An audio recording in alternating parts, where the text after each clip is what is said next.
New Pokemon Snap has become everything I ever wanted and more from the idea of a Pokemon Snap 2. And with the recent Pokemon Presents and trailer, the website has also updated and the information inside has me more excited for new Pokemon Snap than any Pokemon game ever, except for maybe Heart Gold Soul Silver, but that was just a different time back then. The internet Pokemon news wasn't really as big of a thing, so I saw an ad in Game Informer and then that was the only thing I could think about for months. But with this, it's been crazy because every reveal, every little thing they've shown about new Pokemon Snap has me excited, and they didn't even need to do that. All I needed was the announcement. When they said new Pokemon Snap is a thing, they could have just shown nothing until the release date, and I would have been perfectly happy. But then, the way everything is coming together, this is Pokemon Snap perfected, and that's what I want to talk about for today's video. So if you're hype, don't forget to leave a like, share with your friends. Let's get into the details behind this extra news. So encounters, discoveries, and photo opportunities abound.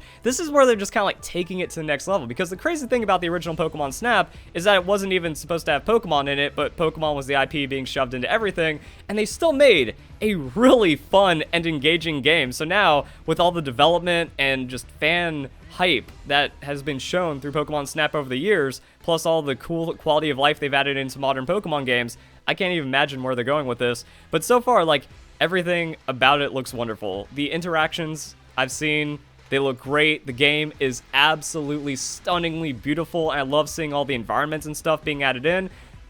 That's new. That's another thing why I want to just kind of go through the website, because there's so much extra cool things to be found in this game beyond the trailers and information that we have.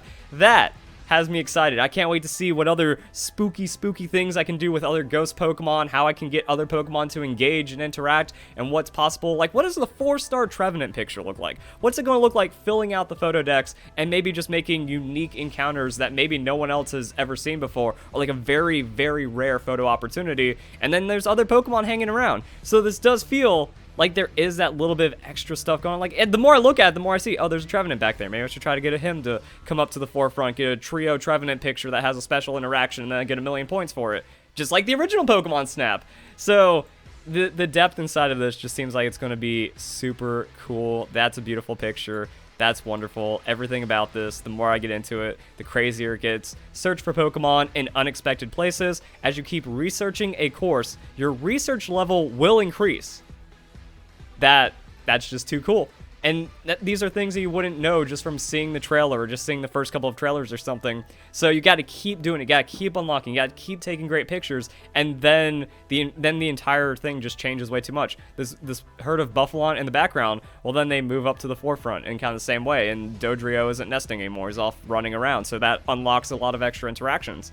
So the one thing I haven't seen yet, like everything else on the wish list has been delivered, is I want a soft AI that has like unscripted interactions that maybe even the developers would get caught off by if they saw a picture of something that they loosely programmed in, but then like one Pokemon runs into another outside of a range it was expected to go into. Like, I don't want every single interaction be scripted, but if there's this much depth, maybe it doesn't matter. Maybe developers thought about every possible interaction that Pokemon can have with the map. They programmed it in for a 4-star anyways, but you wouldn't notice it as a player, and maybe only a couple of people will find some of these interactions. So I think that's still down. You know, at higher levels, Pokemon may display different expressions and behaviors. As you go on lots of expeditions, you'll find new encounters and discoveries waiting for you. That's super amazing. And I don't think that was in the original Pokemon Snap. Like, you mostly just had to keep grinding out level until you saw something out of the corner of your eye and then moved a Pokemon with an apple to another spot or pestered it at just the right time to get some kind of interaction. And even then, Pokemon Snap still holds up and has 1,000,000 things you can do, and you could grind the same level forever to get one perfect score picture. So this is just kind of on the next level, and then you might even encounter legendary Pokemon or mythical Pokemon. That's also in the original Pokemon Snap, but with very limited legendary Pokemon because there weren't that many in Generation 1 compared to now. So, you know, you gotta max out the level to get Celebi to appear if you still meet some certain conditions. I'm down with that as well. Really, the only thing left is shiny Pokemon. And I don't even care about the fairness of that. I don't care if, you know, you have to play a level 100 times to get a chance at seeing one shiny Pokemon, and you might even screw up the opportunity at getting a good picture at it. That sounds fine by me, and then you post that online, and boom, big points. Also, I was not expecting the Illumina Orb. When that reveal came through, I'm like, oh, This is now the greatest thing ever. You have so like what? It's weird how one item, one mechanic change, then opens up so many more possibilities inside the game. Because like now, the millions of pictures you can take are just simply doubled and can be even crazier, and just depends on when you take the picture, how you take the picture, and all that other stuff. So once again, I just want the games to come out, but now everything is way more exciting than I ever expected. So yep, get the behaviors, get those pictures, editing your shots. This, as well as the other thing. Wait, does this have the online? Okay, I guess it's just editing shots. Like, again, you have to go to the website to see all the extra things that are going on here. Because ranking, they didn't show that in the trailer, right? You know, they just kind of said, hey, you can post online and maybe you'll go viral or something. But with this, there's different tiers to it. This, like, the first thing when I saw new Pokemon Snap, I'm like, hey, I want a faux social media mock-up to where I can get recognized for taking the craziest high-scoring pictures and then rank against it to where new Pokemon Snap gets competitive, but that's what gives the game infinite replayability as you're grinding out the last extra, like, bonus points by framing your Pokemon picture by, like, a couple of pixels. I'm down for that. That's what kept Pokemon Snap, the original one, going all crazy, and you can just play that one forever for the perfect whatever picture of your favorite Pokemon. So we got trending photos, got to push it up, featured course, recommended, all languages, your language, other players' photos, probably friends' photos. Maybe there's a search up as well. Like if you have a photo ID or like a picture taker ID, kind of like what we have with Super... Man, my mind's broken right now. Mario Maker. I forgot what Mario Maker was. So if it's like Mario Maker to where you can follow people's specific pictures, that sounds amazing to me as well. And the framework is there with Mario Maker, so they didn't waste the opportunity with new Pokemon Snap, and that has me happier than ever. Ranking your page. Also, it's like that for Brawl, or not Brawl, wow.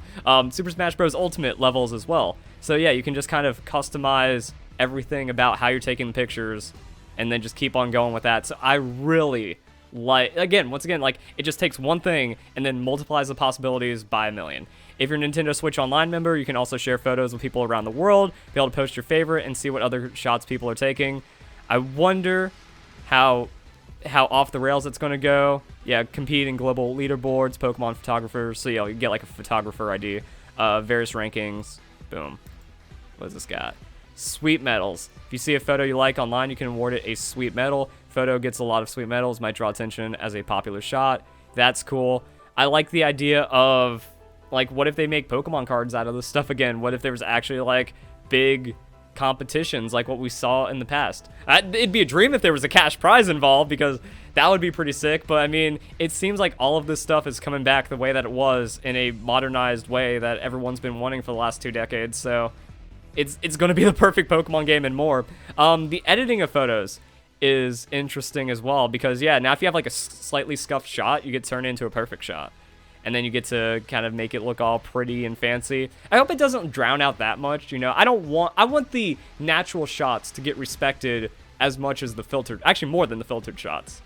I don't want the leaderboards to be dominated by super stupid sparkles and, like, way over editing that people have thrown on their photos. But I do like the idea that you have this kind of control over it, and then multiple. There's also multiple ways you can do it. Like, look at this: brightness, blur, focus size, focal point, filter, caption. So you can also, like, create a blur of everything else, but then, like, highlight just the Pokemon. That's cool. I like that. And then there's the stage 2 where you have all of these fine controls, and then you slap stickers on it, and that gets crazy as well. So again, everything has been thought about with this game, from just the taking of pictures to the editing to the posting and to how that gets shared, and then aim to complete your very own Pokemon photo decks.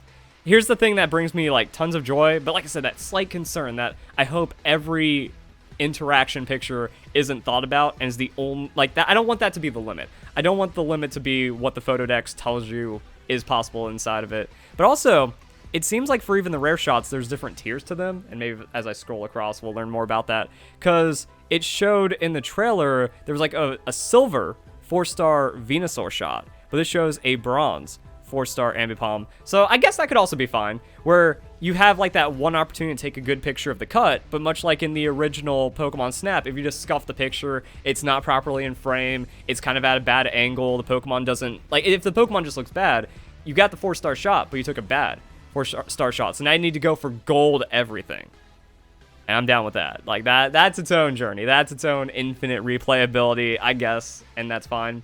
When Professor Mirror evaluates your photos, your scores will be based on your subject's poses, how large they appear. So again, making it big. If you get the 4-star pose, but it's small because you're far away by the time you activated that thing, that's a fail. How directly they're facing you, whether they fall in frame, and other factors. So I haven't seen direct point. Oh wait, there it is. Photo score. So there we go. What's the cap? Yeah, oh wait, never mind. Man, I'm an idiot. I wasn't paying attention to all that, which was also in the trailer. Yeah, there it is. So boom. Oh, see, I was just so excited that I missed all these cool things. So yeah, it looks like there's bronze, silver, gold, and diamond. And then the diamond, this just fills me with such nostalgia. I was hoping that they didn't get too cute with it and left the original system, because the original system in Pokemon Snap was so cool. But yeah, I want to 999 all this. I want to get the perfect score always. Or, you know, like the ultimate perfect score for as many Pokemon as possible. And it seems like the evaluation is just as we had it, which makes me even happier. So that's pretty awesome. Apples. So I mean, we see anything else. You know, there's gonna be fluff fruit, maybe pester balls, maybe new things. We already saw the Illumina orbs, so I wonder how that's going to go into scoring as well. There's so many things, and how much more they expand on what we already knew about when it came to Pokemon Snap. Like, I'm just, yeah, other Pokemon, that's right, you know, I like, as I saw with those Trevenant, we need to bring all the Trevenant into frame so we can get as many Pokemon on screen to get a better score. Size, that's a 1700 on size? Excuse me? That's gonna be some hard scoring. And then, yeah, so finding out the caps for each Pokemon, finding out the caps for each thing, trying to work on that, and then getting everything else going in. Pretty crazy stuff. Then you complete the photo decks, and you just keep upping the score on top of that. Each photo will get 1 to 4 stars, indicating how common or rare the behavior is.